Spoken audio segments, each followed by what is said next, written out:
The cloud. Yeah. All right. Hi, I'm Bryche Taylor, and this is the Women of Wellness podcast. And today we have Dr. Sandeep Chaudhary. Dr. Sandeep Chaudhary is an expert in endocrinology and integrative wellness. He blends Ayurvedic principles with cutting edge science to help patients achieve hormonal balance. He's the co-developer of the Prime program, and he specializes in bioidentical hormones, estrogen dominance, and thyroid health.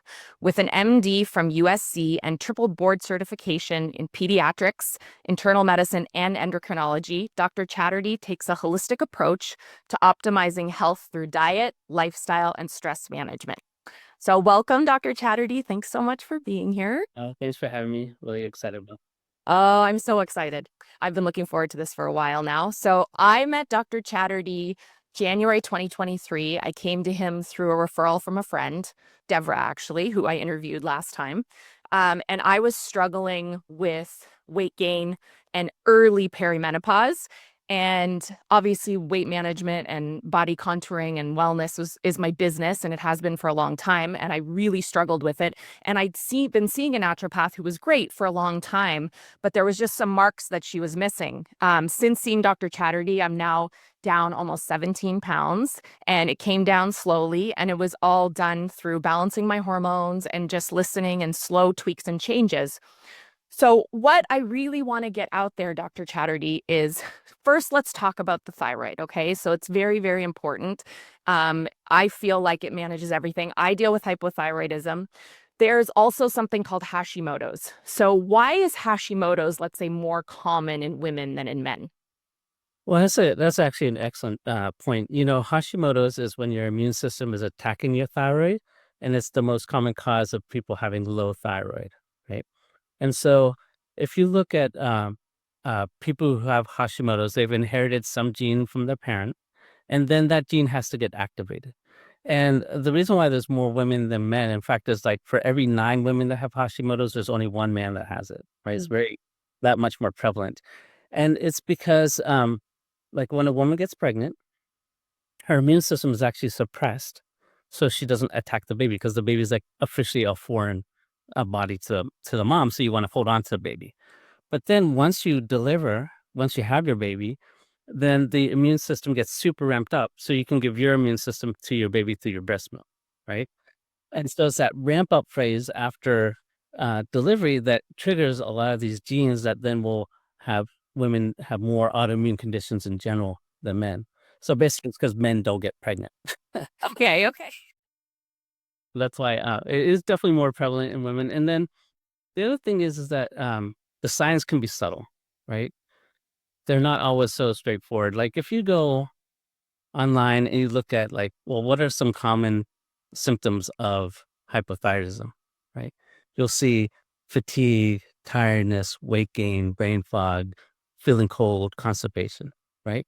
Yeah, Well, if you look at adrenal fatigue and you look at those symptoms, well, guess what? Fatigue, brain fog, tired, feeling cold, right? yeah. You look at hormonal imbalances from like estrogen, progesterone. What are some of those symptoms? Fatigue, tiredness, brain fog, right? Right. And so it's not so straightforward to figure out, well, which of these endocrine systems is out of balance. And in fact, it's probably a little bit of all of them. All of them. Yeah. So, what do you think that women might be looking? So, let's say they do have those symptoms, and they kind of Google it and they say, okay, well, maybe I have this X, Y, or Z. What do you recommend their steps are to come to find an endocrinologist or someone that specializes in it? No, I don't think you need to see an endocrinologist, but what you need to see is somebody who has an open mind, I'd say. So a lot of times, um, a patient will go in to a doctor, and they'll say, "Well, I have all these symptoms. I'm tired. I'm fatigued. I'm weight gain." Doctor does some basic blood tests. Blood tests are normal. Goodbye. That's the end of the story, right? Been there. Yep. Yeah, yeah. And the issue is that it's not so straightforward. So first of all, when it comes to thyroid, it's actually two glands you have to measure. One is your pituitary, which is up on your brain, and the other one's your thyroid in your neck, right? Okay. So your pituitary makes this thing called thyroid stimulating hormone, TSH. And it goes to your thyroid and tells your thyroid to make T4 and T3. These are the thyroid hormones. Those go to your body, control metabolism, but guess what? They feed back to pituitary. Right. So it's almost like one gland's talking to the other, and then the other's talking back. And through that, there's a balance that's maintained. Like, so if someone's hypothyroid or low thyroid, then their T4 and T3 will tend to be low, and their TSH will then be high because the pituitary is going to try to stimulate the thyroid more. Okay. And in high thyroid, because there's too much T4, T3 around, pituitary is going to say, hey, there's too much of this stuff. I need to stimulate the thyroid less, so TSH goes low. Okay. So it's almost like they go in opposite directions. But the key point is to understand how your thyroid is functioning, you actually need to know both sides of that loop at the same time. Yes. And classically, what's done with, like, let's say your primary care doctor is they'll check a TSH. And that's the end of story. TSH is normal. And we'll get into that. What is truly normal, right? Yeah, exactly. Yeah. And then they'll look at they very rarely will look at the T4, and never do they look at the T3, right? And so you need to know all three of those to know what your balance is. And then if you look at what a lab says, it'll say a TSH is normal between around 0.4 and 4.5, which is, a good range. But if you look at what's truly normal, like what is a real TSH, a real good TSH, is between 0.35 and around 2.5 at the most. Okay. So then you might ask, like, well, why isn't what a lab is telling you, why is it not reality, right? Why is there a difference between the two? And what a lab does is, like, for any test, like sodium, potassium, liver test, kidney test, they give you an average number, and then they draw a normal shaped bell curve around that, the classic school bell curve, right? And then they go 2 standard deviations, and they say, well, this is our normal range. This is where 95% of normal people live. Yeah. And the problem with TSH is that it doesn't follow a normal shaped bell curve. What it does is it goes up, peaks higher, and then there's a tail that pushes the average out that way. Mm. But the vast majority of people live down here, right? In the 0.35 to 2.5 range. So I think, going in to see a doctor that understands that concept is, like, the most important thing, more so than seeing, like, an endocrinologist or, uh, um, yeah, endocrinologist, I'd say. I'm in the field, but if I look at things, Yeah, I mean, obviously, endocrinologists for me, in what I've learned, that's sort of top tier when it comes to understanding those things, because that's, your profession. But I have seen some really great naturopaths that really understand that and do a very good job. At the beginning, I have hypothyroidism. I figured that out when I was like 28, which is kind of rare. But I was having all the symptoms, and the doctors were saying I was normal. I was normal range, but it was actually on the low end of normal. And so once I got on, my medication, I felt so much better. So it was a big jump. and I think that's exactly to my point. What you're saying is, like, go see someone who will look at you as a more complete person. Like, go see a naturopath, go see a integrative doctor who maybe is doing functional medicine, or, see somebody. Not Don't see your primary care doctor. Of course, you see your primary care doctor, Yeah. but, also have an open mind to be able to catch more things. Yeah. I think a lot of people are frustrated, a little bit with some of their primary care physicians, because it's such a broad range of information, and they do really need to dial it in a little bit and see someone that will, like you said, listen to them. So, because thyroid is really, really important, I think, to the whole picture of the body. I mean, everything works together, but especially with women with weight and hormones and all of that. I mean, it's just such a huge piece of the puzzle. So, and then what are some of the key differences you think between, like, conventional, not like conventional testing and sort of the functional medicine testing? Is you think that that's the main?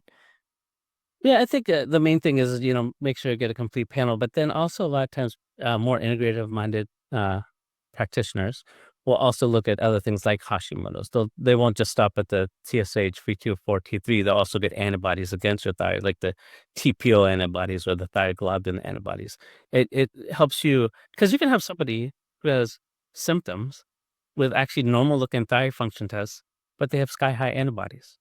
And that tells you that that person's thyroid is slowly being attacked, or not even slowly, is being attacked by their immune system. And so that thyroid, even though you have normal numbers, might not be functioning properly. Right, right. And then with the medication, so I know, personally, I was on more of a synthetic, like, levothyroxine type medication. And I've switched recently to more, natural one, or just not synthetic. What is your thoughts on that, on people starting on either or? Yeah, I get that question a lot. Like, which is the best one? Like, is it, Synthroid, levothyroxine, Levoxyl? These are all T4 formulations. They're all excellent medicines, right? And then there's things like uh, liothyronine or Cytomel, which is T3. Hmm. And then there's like NP thyroid, Armour thyroid. These are porcine thyroid that have both T4 and T3 in it. So you may think like, oh, well, that would be best because, you want both T4 and T3. But if you look at it, it's a little bit more nuanced than that. So if you so going back to that picture that I described, the TSH, T4, T3. So how I said the T4 and T3 go to your body, well, that's a little bit more complex, meaning the T4 is like an inactive hormone that is a storage hormone that then gets converted by your body into T3, right? Yeah. And so people will say, like, you've heard the term conversion. You're like, oh, your thyroid gets converted, right? Yeah. But even that's more complex because you have like two kind of major sites in your body. You have your whole entire body, and then you got your central nervous system, right? And T4 gets converted into T3 by an enzyme called deiodinase 1, so D1. So it takes all this inactive hormone and makes active hormone out of it as needed, right? In the brain, T4 gets converted to T3 but by a separate enzyme called D2, deiodinase 2, right? And so the take-home message of this part of the picture I'm painting is that what's happening in the body isn't necessarily what's happening in the brain, right? And you can't do like a brain biopsy to find, it's like not a practical test, right? Right. And so that's why you can have some people say, my blood tests are normal, but I don't feel right. But my blood tests are normal, but I don't feel right. But my blood tests are normal. It's like this eternal cycle, Right. like, because we can't really measure what's going on. Like, my blood tests are perfect, but why can't I concentrate and think anymore? Right. And so, um, that conversion process, and this is where it gets a little bit controversial, is that, and this is why I think a lot of doctors don't believe in T4 and T3, using both T3 and T4, is that where that literature comes from is from the psychiatric literature that Okay. not everybody converts okay. Basically, there's a study in depressed patients, and half got placebo, and the other half got T3. And the half that got T3, around 10-15% of the time that their depression lifted. Wow. They were either on like less medications or they were off of medications. They just felt much better. Better. But then the controversial part is, like, a lot of doctors will say, can you take what's happening in a population of depressed patients and extrapolate that to everybody, right? Because we know depressive patients have like biochemical imbalances and whatnot. Right. And most doctors will say no. I tend to say yes because I just see it in my own practice. And so in my practice, if you look at what I have, so let's say levothyroxine Yeah. is T4, liothyronine is T3, and then let's just say Armour for, to keep it simple, is T4 and T3. So I have like 80% of my patients on just levothyroxine, but then I have a good 20% on some other combination of T4 and T3, right? Okay. That's because, like, if I give T4 to 90% of people, they're just going to make T3 out of it, no problem, Right. right? But there's that good 10, 15, 10% where if I give them T4, they just don't feel right. And so maybe I'm overestimating a little bit. Instead of 90-10, I'm doing more like 80-20, right? Right.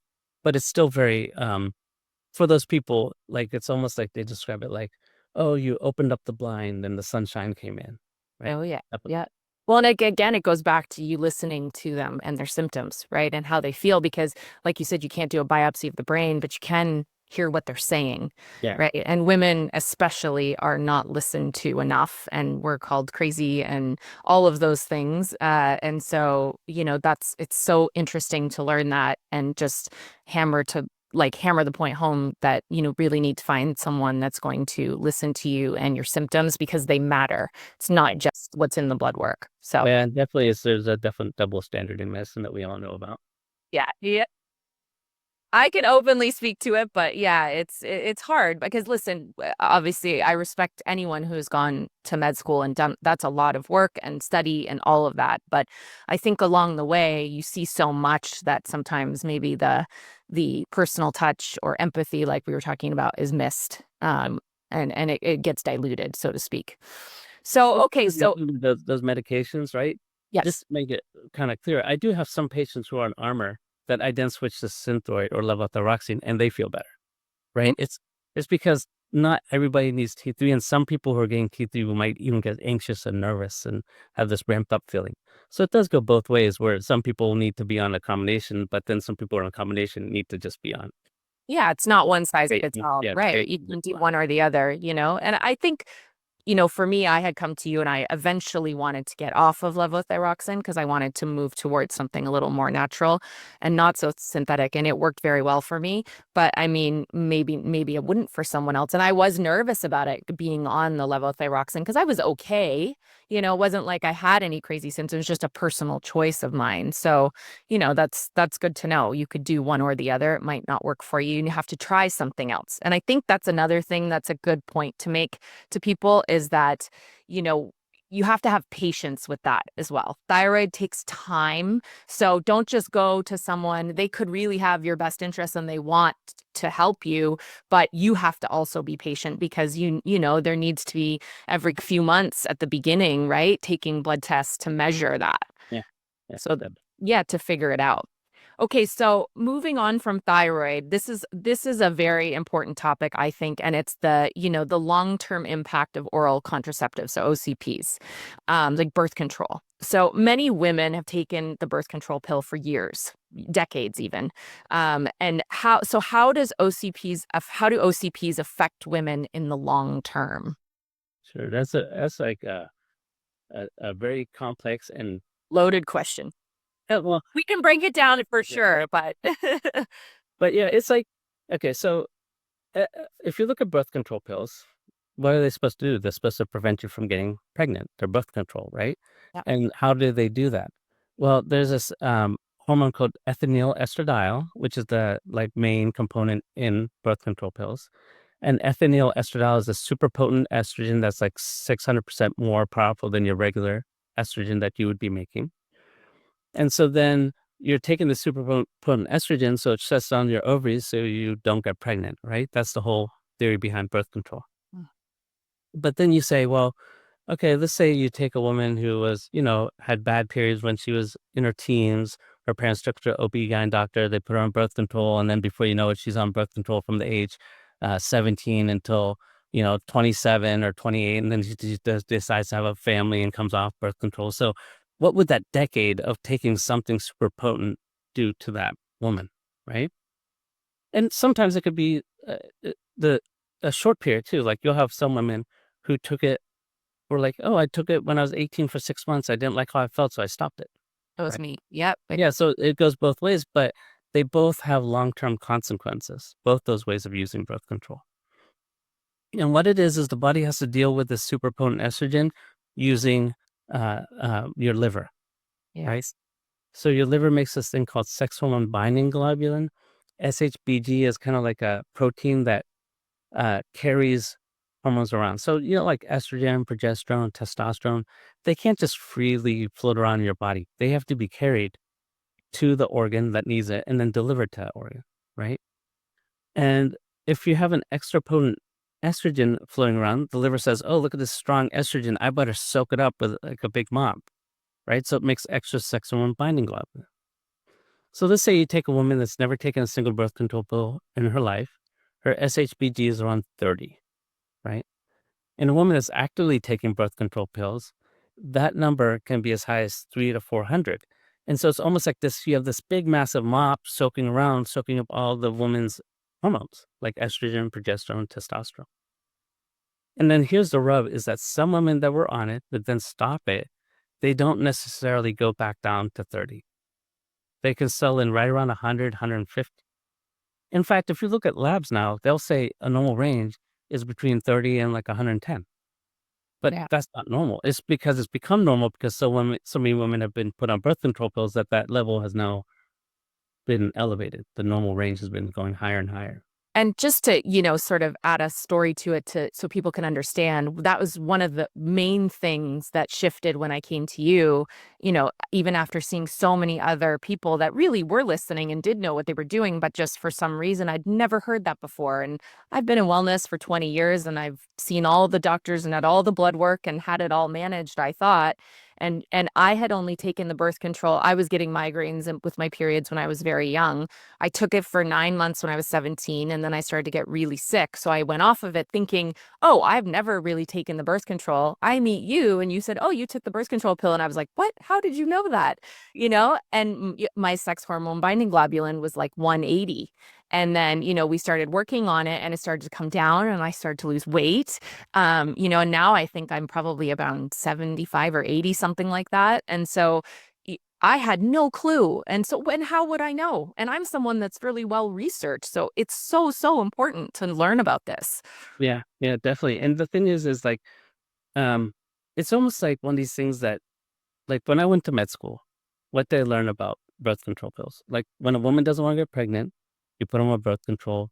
When she wants to get pregnant, you stop the birth control and don't smoke, right? Those are the Right. main things. Like don't get a blood clot and smoke because of birth control, right? Right. But then, you know, here I am, I hit the market, you know, I'm a brand new endocrinologist, fresh out of school. I don't know anything yet, right? I'm just like still book smart, but not patient smart yet, right? Right. Experience. Yeah. And so, you know, I'm up in Orange County and I start seeing this pattern like a middle aged woman, perimenopausal woman, who's fatigued, tired, and invariably was on birth control pills when she was younger, right? And then you start seeing this pattern like, okay, this is happening again and again. And so that's when you start doing research. So it was after school research that I figured this out. Like Right. when I first was an endocrinologist, I didn't know any of this stuff either until I started, you know, going above the standard book smarts type of. Yeah. Listening. Right. It goes back to listening, right? Yeah. And so, what are some of the common symptoms, you know, other than tired and weight gain? Obviously, those are my two that women can look for or experience due to sort of high levels of sex hormone binding globulin. Or The major one, so it has its highest affinity towards testosterone. So it binds testosterone the highest, the strongest, more so than estrogen and progesterone. And so everybody equates, you know, testosterone to sex drive and libido, and they look at it as the male hormone. But it's also very important for women to have good levels of testosterone, and it can affect libido. It can affect sex drive, but it can also affect things like lean muscle mass, you know, general well-being, joie de vivre, you know, enjoying life. And so if all these hormones are being suppressed by this mop, it's almost like a perimenopausal woman whose hormones are already going down are now also even being soaked up. And so hormonally speaking, she's running on empty. right, which most women are in Yeah. general. So you add lifestyle stuff to that, and family, and kids, and work, and all of that, and it just compounds, I imagine. Yeah. So what are some of the things that they can do to sort of balance it and get their hormones back in? If a woman was like, wow, listening to this, I think I want to get off birth control, you know, what are the steps that they can take to do that? I would say there's a few things. One is you just have to find out what type of patient you are. Meaning, like you stop the birth control pills at some point, and you see where does your sex hormone binding globulin pan out. So I've had a few patients they stop the birth control, and their sex hormone binding globulin comes back down to 40. Wow. Well, she'll be okay, no worries, right? Yeah. Lucky her. Yeah. Well, luck Yeah, at her, right? exactly. But then there will be a whole host of women who it won't go. Some will be more in this 50 to 100 range, but then there'll be people who are more like 150, 180, right? Right. And so the first step is to stop the birth control pill, wait a few months, like 3 months, and then see where did you land, right? But then the other thing is there's certain we're not we're not checking the sex hormone binding globulin just for the heck of it. We're checking it because there's stuff that we can do, and a lot of it is like natural integrative medicine. I want to just briefly say that anything I'm going to mention now isn't actually meant for anybody to get treated, right? Nobody should just start doing any of the stuff I'm saying without consulting somebody first. Have to, absolutely. Yeah. But a couple of the supplements I like are like stinging nettle root. Stinging nettle root is very important for that. And not to be confused with leaf. Stinging nettle leaf is good for lungs, whereas root balances the hormones. Okay. And then there's DHEA. DHEA is a precursor hormone that can be converted into estrogen, progesterone, or testosterone, any of the hormones that you actually need. And there's things like boron. Boron is a trace element that helps release the testosterone from that MOP, the sex hormone binding globulin. So there's a whole host of things you can do.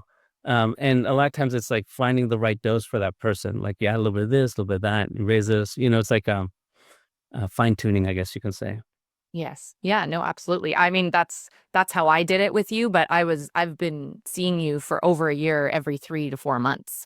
So, that's what people have to understand, and we slowly upped how much I was taking of some of those things. And maybe we tried something and it wasn't effective and we pulled it back. So, it really is important to be monitored by someone because herbs can be powerful. Yeah, they can be powerful, and then you don't want to overdo it either. Like, let's say you like, oh, let's raise your testosterone. Let's put you on some testosterone or something like that. But in that other sense, you don't want to like give a woman a bunch of hair and acne, right? That's not something she wants either. She wants a vibrant life where she's feeling good, but she doesn't want a whole host of side effects from the treatment, right? I shouldn't speak for women, but in general, that's what people want. Of course, You we want a know, the balanced life. yeah, Yep. balance. You don't want a bunch of side effects.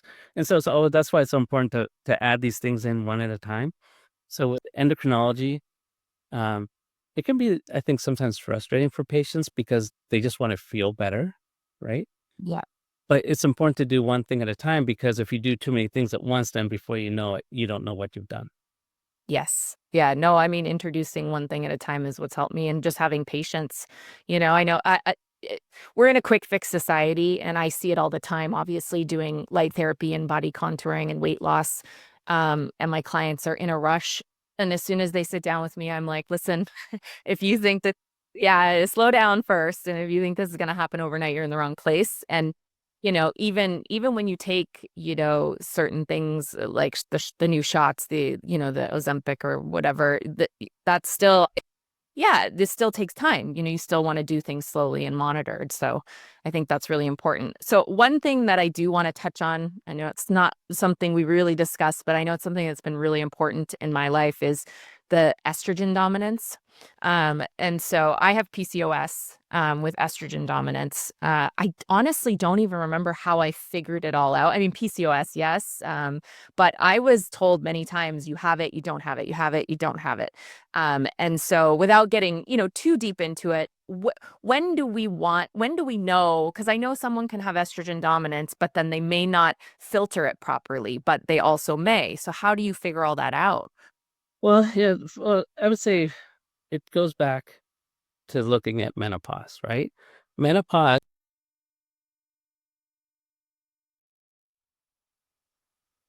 Shoot. and so I'm not sure if you froze or not. We just froze But for 1 second. Yeah, sorry. You said it goes back to menopause. menopause, so it's like this big 20, 30-year process, right? Or 20-year process. So it starts in a woman early to mid 30s and ends when you're 50, 55, right? So it's not like one day you stop having periods. It's this slow, gradual decrease. And this is what we call perimenopause, really. Perimenopause like will last like 1 to 5 years before menopause. So this is like, let's say, I don't know, like a 32-year-old woman. She's not necessarily going through perimenopause, but the ovaries are winding down. Okay. And so if you look at like, let's say this is estrogen and this is progesterone, they're both going down, but the progesterone goes down 75% faster than the estrogen, Okay. right? And so that puts a woman, even though both are now lower, she's now in an estrogen dominant state, right? And the thing about proposed mechanisms why that would be, no one quite knows, but one of the things is externally we're exposed to more estrogens than progesterone. Just from the foods we eat, the plastics, the xenoestrogens as they call it, right? Yes. And so and that's a whole other. Other topic. Episodes, yeah. But so this balance is occurring, imbalance is occurring, and when a woman's estrogen dominant, it's almost like she's in a state of more inflammation. Okay. So that's why you can have a woman who's like, I was like, I don't know, I was 130 pounds my entire life, right? So my same weight, and then I hit this my mid 30s, and now it seems like every year 1 to 5 pounds is going on no matter what. I'm still eating good. I'm still exercising. And now where did this extra 25, 30 pounds? How did I get the 160? Get I'm it up. supposed to be, yeah. Yeah. And it's like this continual, it's this hormonal imbalance. And that's why a lot of times when you get a woman who's in that situation, you got to try to reverse that imbalance. Right, right. No, exactly. And I think, there is a bit of confusion though around sort of perimenopause and menopause and when it all starts, because people can't believe that it can start that young. I was 37, I gained 20 pounds in 2 months and Yeah. I'd never had a weight issue. So, it's a main symptom. And then you have all the other things that come along with it, the brain fog or the frozen shoulder, or, all of that stuff, Yeah. right? And so again goes back to listening to the person and what they need. Um so you're saying 32 could even be, I'd never heard that. I'd really heard like 35. I mean, obviously there's statistics or Yeah. ranges, but Yeah. I would say, anywhere after 30 to 50 is like when things start shifting. okay. Some women, it's like they didn't have a shift and one day they just stopped having periods and that was it, right? Yeah, there is a percentage, and Yeah. yeah. Like the lucky ones. Yes. I like, who are they? I don't know. I don't happen to meet any of them because I'm in the wrong industry for that, but Yeah. there are. Don't see me either. So Right, exactly. Yeah, I don't know any of those women, but there are a percentage. That's what it says in my course literature anyways about menopause. Oh, geez. So what are the how do the symptoms correlate to the lab results? That's kind of interesting, right? Because like you said, there's stuff that I feel like there's so many of my clients that they go to the doctor and they say there's nothing wrong with them and their labs are fine. That they feel awful. well, I think what that really gets back to is this double standard in medicine, right? So let's say you have a guy who's 45, 50 years old, tired, fatigued, a little headachy, cranky, moody, not sleeping good. Doctor does a testosterone, it's like 250 low. And they're like, oh, here's your testosterone. They get their testosterone up to 1,000, like an 18-year-old. And they're like, hey, look at me. I feel great, right? Yeah. And then when it comes to women, it's like, oh, you're going through perimenopause, menopause, your ovaries are shutting down. You took birth control pills for 10 years, very young. So you're running on empty hormonally. You're fatigued, you're tired. You can't concentrate. You can't sleep well. Your moods are off. Your things have changed, right? What what treatment is there? So, All right. okay, no hormones for you, right? Yeah. Yeah. And so I think there's that definite double standard that we see. And, it does and not to be respectful of the other side of the argument, right? Let's just say, well, why aren't women put on hormones like men are, right? And it does go back to the classic Women's Health Initiative, which is, was a huge study. It was happened like, I don't know, 15 years. Yeah, I was gonna ask you about that actually, because I started reading about that. And because HRT is there was a study in the late 90s, was it, where they basically said it causes cancer. And it just kind of debunked everything. But then now that's not true, that Well, I think it depends on how you look at it because it was a study and it was a good study. It was a huge study. It had a lot of good data in it. So it's not like it was a waste of time. It was an important study. So historically speaking, women who were going through menopause, let's say back in the 90s or early 2000s, how were they treated? They were put on Prempro or Premarin, right? Which is a conjugated horse estrogen, right? And so all these women were placed on Prempro. And so the study was done by the makers of Premin and Prempro, the Women's Health Initiative, where they took tens of thousands of women and they looked at all the good things and all the bad things that happened to these patients on Premin or Prempro. So the good things is like less ovarian cancer, better bone density, less hot flashes, better quality of life. So there was a lot of good stuff that happened. But the bad things were more heart disease and more breast cancer, right? interesting. And so then the pendulum swung the other way, and then every woman was taken off of off of Prempro. And so then you had all these like perimenopausal, menopausal women that were like not doing well, hormonally speaking, like hot flashing, night sweats, not sleeping, right, mood swings, these type of things. And so then, the theory became like, well, instead of using a horse estrogen, why don't we use bioidentical hormones? Number one. And number two, why don't we use lower dosages? Because in the study, they use these high doses of Prempro. It's like, here's your high dose of horse estrogen. You don't have any symptoms. See you later. Goodbye. Right. Right. Versus now what we say is like, well, let's use bioidentical hormones at lower dosages, just high enough to help with the symptom. Right. Yeah. And in theory, you'd think that that would be safer and better. Right. But the issue is when they did the Women's Health Initiative, Prempro, which is a multi-billion-dollar a year medicine, went down to zero overnight. Oh, gotcha. And no one's going to want to repeat the study and lose another billions of dollars. Right. So like, okay, we'll just accept that this is a better course of action. But that being said, if you look at the Women's Health Initiative, they did an ad hoc analysis, after the fact analysis. So you have to take a grain of salt. This was not part of the study. But what they did is they looked at women breast cancer risks, right? And estradiol levels. And it showed that as long as the estradiol was under 50, then the woman was at not no risk, the same risk as anybody else for breast cancer and heart disease. Okay. So it could still happen, but it wasn't a higher risk. And so in my own practice, a lot of times I'll use that number of 50 as a goal marker for my women who are on bioidentical hormones. Okay. I was like, okay, let's give you some bioidenticals, make you feel better, but then let's not give you too much where we can increase your risk of all the bad stuff we don't want to happen, because nobody wants breast cancer, nobody wants early heart disease, right? Right. Well, and I do feel, a lot of the stuff that I've read and learned in my, menopause coaching course is that when your hormones are imbalanced, there's a big pressure on your LDL, HDL, so your cholesterol, which is increasing your, for risk for a heart attack. And so there is a higher risk when you're, so I do personally, I believe, I can't say that this is, you're saying this, but personally, I believe it's more important to balance your hormones than it is to be, than the risk of if you don't and you're not on it. That's how I feel personally, Definitely. I just, Valid point. yeah. And just the statistics of suicide in perimenopausal, menopausal women are so much higher than any other age in women. Because I always say I feel like I'm very fortunate that I have the physical symptoms, because the mental symptoms are, like you said, you can't do a brain test.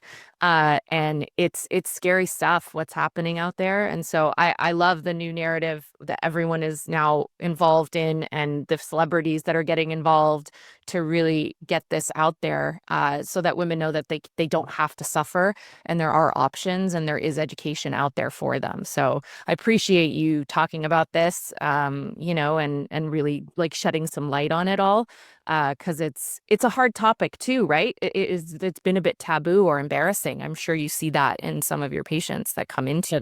And so that's why, once again, in my practice, I don't shy away from bioidenticals. If a woman needs them, I will treat her with it, right? Because, like the same sense, I'm not going to just treat men with testosterone and ignore a whole 51% of the population, Right. right? I think that's like a terrible message. Just the medical field, Well, exactly. And I think a good thing for people to remember too is that because I know going to you, lifestyle is also a big factor, which, like we said, we could talk about that for days, but you can't just go on these, hormone replacement and all of this and expect these magic changes. I mean, yes, you can a little bit, and it might give you the energy then to work out or eat better or have more, motivation. But you do have to have that as a factor. You can't just continue to go eat cheeseburgers every day and, expect, and French fries and soda and all that, and expect the changes that you want to see. And so I think it's a big picture of everything. Not Yeah, just, I mean, diet definitely impacts, like, let's say, hormonal balance. Proper hormonal balance. You need good gut bacteria, yeah, right? That's some good balance.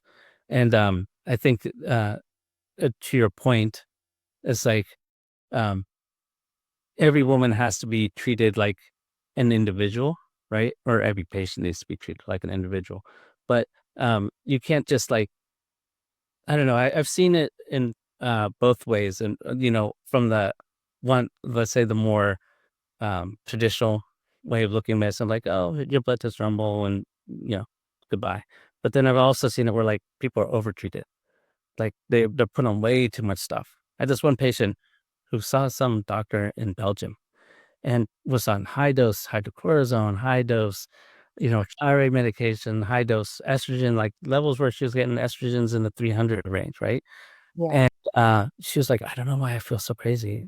What's going on? I was like, well, because you're hormonally like ramped up. And so I've been working with her for like 3 years, and each time we go down a little bit more on all of these things. And Wow. so it's like, there's extremes on either end that are not good. Right.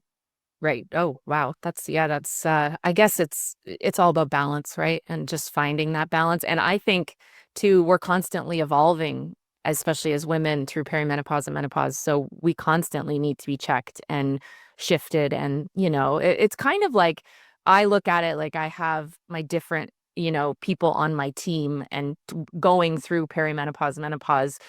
I'm very grateful to have you as one of my, you know, champions to help me through the different phases. Because, one year you could be one way, and then the next month, boom, something could shift because, your hormones have changed again and you need to do something else and you need to go back to the drawing board or add something or take something away. So for women who are struggling with any of these issues that we've talked about today, where would you recommend they start? Well, I would say first thing is, if we get as general blood tests from your doctor, right? I think the first thing is don't get gaslit by your labs, right? Meaning, let's say you feel a certain way, and your blood tests are saying you're completely normal, right? That's the whole thing about gaslighting. Like I'm feeling this way. I'm not crazy. I know I'm not, but my blood tests are saying I'm crazy. No, I'm Right. not. Right? You have these symptoms, so don't get gaslit by those results, right?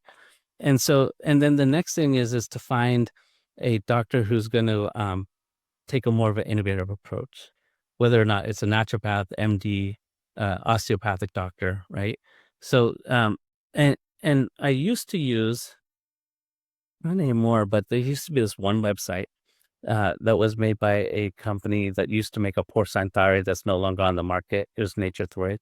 But they may still have the website up, but they have this great website of, find a doctor near you who uses Nature Thyroid, right? And so you put in your zip code, and and those where I say, like, go see those doctors because they're familiar with T4 and T3, and they'll be probably more open.